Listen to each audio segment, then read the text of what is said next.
आपका स्वागत है चौथे दिन में। चौथा दिन अपने अतीत से मुक्त होना। आज आप शुरू करेंगे जाने देना, दोष मुक्त करना, माफ़ करना और आगे बढ़ना। डे 4। कल आपका दिन कैसा रहा?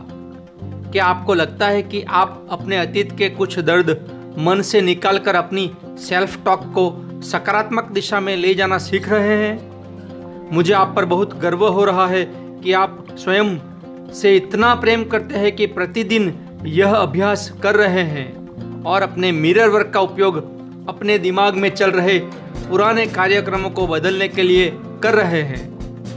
हम जब छोटे बच्चे थे तभी से वह प्रत्येक संदेश जो हमें प्राप्त हुआ, वह प्रत्येक बात जो हमने की, वह प्रत्येक काम जो हमने किया, वह प्रत्येक चीज़ जो हमें अनुभव की, हमारे अंतर के फाइलिंग कैबिनेट में, हमारी आंतों में, हमारे सौर जाल में दर्ज होकर संग्रहित है।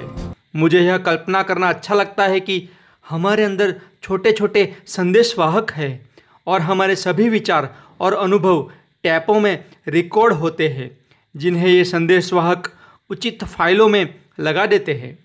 हम में से कई लोग ऐसी फाइलें जमा करते हैं जिनमें मैं होशियार नहीं हूँ, मैं यह काम नहीं कर पाऊँगा, मैं कोई काम सही ढंग से नहीं कर सकता, जैसे लेबल लगे हुए हैं। हम पुराने नकारात्मक टैपों के ढेर के नीचे दबे हुए हैं। आज हम उन नन्हे संदेशवाहकों को चौंकाने वाले हैं। हम अपना मिरर वर्क करेंगे और अपने अंतर में नए संदेश भेजेंगे। मैं जाने देने को तैयार हूँ, मैं दोष मुक्त कर रहा हूँ, मैं माफ़ करने को तैयार हूँ। संदेशवाहक ये नए संदेश लेंगे और कहेंगे, ये क्या, इन्हें कहाँ फाइल करना है, हमने इन्हें पहले कभी नहीं देखा। मेरे प्रियजनों, आपने अपना प्रतिदिन का मिरर वर्क करके इसकी शुरुआत कर दी है। हर दिन आप अतीत की परतों को, लेयर को, अतीत के बोझ को साफ करते जा रहे हैं। जितनी बार आप आईने के सामने एक अफर्मेशन बोलते हैं, आप एक परत हटा देते हैं, एक लेयर हटा देते हैं। आपके अतीत की कौन सी परतें हैं जो आपको एक प्रसन्न और परिपूर्ण जीवन जीने से रोक रही हैं? वे कौन से बोझ है जो आपको स्वयं को और आपके अतीत को माफ़ करने से रोक रहे हैं? आपके जीवन में हर चीज़ उसका आईना है जो आप हैं। जिस प्रकार एक आईना आपकी छवि को प्रतिबिंबित करता है, उसी प्रकार आपके अनुभव आपकी आंतरिक मान्यताओं को प्रतिबिंबित करते हैं। आप सचमुच अपने अनुभवों को देखकर निर्धारित कर सकते हैं कि आपकी मान्यताएं क्या हैं। सच में आप जैसी बिलीफ मान्यता रखेंगे वैसे ही अनुभव आपके होंगे। यदि आप अपने जीवन में मौजूद लोगों पर नज़र डालेंगे तो आप देखेंगे कि वे सभी लोग कुछ हद तक उन मान्यताओं को प्रतिबिंबित करते हैं जो आपकी स्वयं अपने बारे में है। यदि कार्यस्थल पर हमेशा आपकी आलोचना होती रहती है तो शायद इसलिए क्योंकि आप स्वयं आलोचनात्मक है, ऐसी आपकी मान्यता है। बचपन में आपकी आलोचना होते रहने के कारण यह मान्यता विकसित हुई होगी। याद रखें, अब जब आपके जीवन में कुछ ऐसा हो रहा है जिससे आपको सहजता महसूस नहीं हो रही, तो आपके पास अपने अंदर झांक कर पूछने का अवसर है, मैं इस अनुभव में कैसे योगदान दे रहा हूँ? मेरे अंदर ऐसा क्या है जो मानता है कि मैं इसका अधिकारी हूँ? मैं इस धारणा को कैसे बदल सकता हूँ? कैसे मैं अपने आप को और अपने अतीत को माफ़ करके छोड़ देना और आगे बढ़ना सीख सकता हूँ? यह अपने आप से पूछिए। आइए अफर्म करें, मैं अपनी पुरानी सीमाओं और धारणाओं को छोड़ रहा हूँ, मैं उन्हें जाने दे रहा हूँ और मैं शांति महसूस कर रहा हूँ। आपका चौथे दिन का मिरर वर्क अभ्यास। अपने बाथरूम के आईने के सामने खड़े हो जाएं। एक गहरी सांस लें और जब सांस बाहर छोड़े तो अपने सारे तनाव को शरीर से बाहर निकाल दें। अपने मस्तक को देखें और कल्पना करें कि आप एक बटन दबा रहे हैं जो आपके सिर में चल रही सारी पुरानी धारणाओं और नकारात्मक विचारों की सीडी डिस्क को बाहर निकाल रहा है।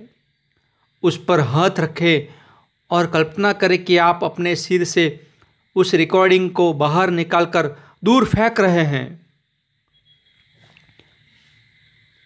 अब गहराई से अपनी आँखों में देखते हुए स्वयं से कहें, चलो हम सकारात्मक धारणाओं और अफर्मेशंस की नई रिकॉर्डिंग बनाएं। इन अफर्मेशंस को जोर से कहें, मैं जाने देने को तैयार हूँ, मैं मुक्त कर रहा हूँ, मैं जाने दे रहा हूँ, मैं अपना सारा तनाव बाहर निकाल रहा हूँ, मैं अपने सारे डर को निकाल रहा हूँ, मैं अपना सारा क्रोध, सारा अपराध बोध निकाल रहा हूँ, मैं अपना सारा दुख बाहर निकाल रहा हूँ, मैं अपनी सभी पुरानी सीमाएं और धारणाएं छोड़ रहा हूँ, मैं उन्हें जाने दे रहा हूँ और मैं शांति महसूस कर रहा हूँ। मैं स्वयं के साथ शांति महसूस कर रहा हूँ। मैं जीवन की प्रक्रिया के साथ शांति महसूस कर रहा हूँ। मैं सुरक्षित हूँ। इन अफर्मेशंस को 2 या 3 बार दोहराएं। दिन भर में जब भी आपके मन में कोई मुश्किल विचार उत्पन्न हो, अपना जेबी आईना निकालें और ये अफर्मेशंस दोहराएं। उनसे परिचित हो जाएं ताकि उन्हें दोहराना आपकी रोज की दिनचर्या का हिस्सा बन जाए। शक्ति आपके अंदर है। आपका चौथे दिन का दैनिकी अभ्यास। मैंने पाया है कि हमारे जीवन की अधिकांश समस्याएं इन 4 कारणों से उत्पन्न होती है जिन्हें लेखिका बिग 4 कहती है: आलोचना, क्रिटिसिज्म, डर, फियर, अपराध भाव, गिल्ट और असंतोष, डिससेटिस्फैक्शन। अपनी दैनिकी में 4 कॉलम बनाएं और प्रत्येक के ऊपर बिग 4 श्रेणी का एक शीर्षक लिखें। सोचें कि इनकी आपके जीवन में क्या भूमिकाएं हैं। प्रत्येक श्रेणी के बारे में अपने विचार और भावनाएं उपयुक्त कॉलम में लिखें। पहले चरण से वे 2 श्रेणियां चुनें जिनके बारे में आपने सबसे अधिक लिखा था और प्रत्येक श्रेणी में 10 अफर्मेशंस लिखें। उदाहरण के लिए, यदि एक श्रेणी असंतोष है तो आप कुछ ऐसे अफर्मेशंस लिख सकते हैं जैसे कि अब मैं अपने सारे दर्द और असंतोष बाहर निकालने का चुनाव करता हूँ। जितना अधिक असंतोष मैं बाहर निकालूंगा उतना ही अधिक प्रेम मेरे पास देने के लिए होगा। हमारे जीवन में हर चीज़ उसका प्रतिबिंब है जो हम हैं। अपने जीवन में मौजूद उन लोगों के बारे में सोचें जो आपके लिए सबसे ज़्यादा चुनौतीपूर्ण है।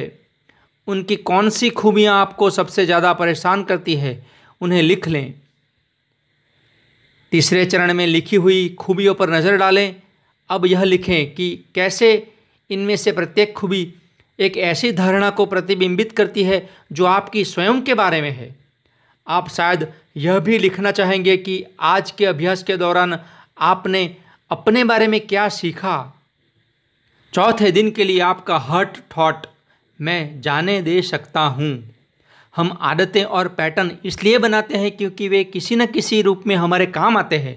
यह आश्चर्यजनक है कि हम कितनी बीमारियाँ उत्पन्न करते हैं क्योंकि हम किसी अभिभावक यानी गार्डियन को दंड देना चाहते हैं। हो सकता है हम ऐसा जानबूझकर न कर रहे हों। वास्तव में अधिकांश मामलों में ऐसा जानबूझकर नहीं किया जाता, लेकिन जब हम अपने अंदर देखना शुरू करते हैं तो हमें पैटर्न दिखाई देते हैं। हम अक्सर नकारात्मकता उत्पन्न कर लेते हैं क्योंकि हमें जीवन के कुछ क्षेत्रों को संभालना नहीं आता। यदि ऐसा है तो अपने आप से पूछें, मुझे किस बात का अफसोस हो रहा है, मुझे किस पर गुस्सा आ रहा है, मैं किस चीज़ को टालने की कोशिश कर रहा हूँ, मुझे कैसे लगता है कि इससे मैं बच जाऊँगा। यदि आप किसी चीज़ को जाने देने के लिए तैयार नहीं हैं, आप सच में उसे अपने पास रोक कर रखना चाहते हैं क्योंकि वह आपके काम आती है, तो कितनी भी कोशिश करें आप उसे नहीं छोड़ पाएंगे। हालांकि जब आप किसी चीज़ को छोड़ने के लिए तैयार हो जाएंगे तो उसे जाने देना आश्चर्यजनक रूप से आसान हो जाएगा। आइए अब आज का ध्यान मेडिटेशन करते हैं। आपका चौथे दिन का ध्यान एक नया दशक। एक आरामदायक स्थिति में बैठ जाएं।